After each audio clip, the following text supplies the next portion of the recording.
యేసుక్రీస్తు ప్రభు నామంలో అందరికీ వందనములు. ఇప్పుడు మనం చదువుకునే వాక్యం మత్తయి సువార్త 22 అధ్యాయం 41-46 వరకు.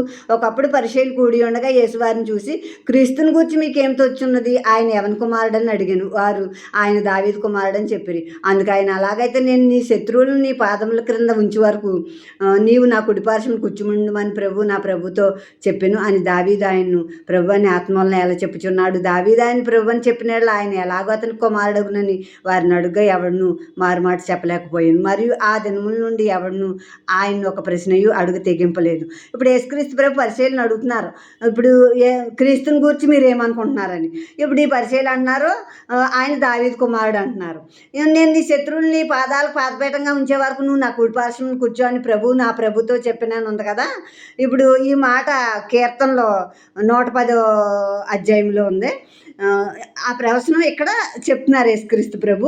ఇప్పుడు నా ప్రభుతో చెప్పిన ప్రభు ఎవరో, విన్న ప్రభు ఎవరో? చెప్పిన ప్రభు అయిన తండ్రి, విన్న ఆయన కుమారుడైన యేసుక్రీస్తు ప్రభు. ఇప్పుడు ఇద్దరు ప్రభువులే, అంటే ఇద్దరు సమానత్వం కలిగిన వారే అని దీన్ని బట్టి మనకు తెలుస్తుంది. తండ్రి, కుమారుడు, పరిశుద్ధాత్మ, వీరు త్రియేక దేవుడు. వీరు సమానత్వం గలవారు. ఎవరి పనులు వారు ఈ సృష్టి కార్యాలు నిర్వహిస్తూ ఉంటారనమాట. కనుక ఇప్పుడు నా ప్రభుతో చెప్పిన శత్రువులు, ఇప్పుడు యేసుక్రీస్తు ప్రభుకి ఎందరో శత్రువులు. ఇప్పుడు యేసుక్రీస్తు ప్రభు శత్రువులే మన శత్రువులే యేసుక్రీస్తు ప్రభు శత్రువులు. కనుక వీళ్ళందరినీ ఆయన బిడ్డల యేసుక్రీస్తు ప్రభు పాదాల కింద పాదపీఠంగా ఉంచేస్తాను.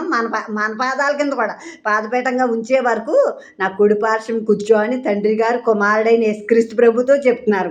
ఇప్పుడు దావీదు నన్ను ప్రభు అని చెప్పాడు కదా అక్కడ, మరి దావీదుకి నేను ఎలా కుమారుడిని అవుతాను అంటున్నారు యేసుక్రీస్తు ప్రభు. అంటే దావీదుకి ఆయన కుమారుడు అని చెప్పకూడదు, దేవుని కుమారుడనే యేసుక్రీస్తు ప్రభుని మనం చెప్పాలన్నమాట.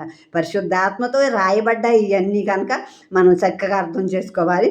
అప్పుడు ఆ పరిచయాలు అన్నవాళ్ళు ఎప్పుడు కూడా ఇంకా యేసుక్రీస్తు ప్రభుని ఒక్క ప్రశ్న కూడా అడుగ తెగింపలేదా. ఆమెన్.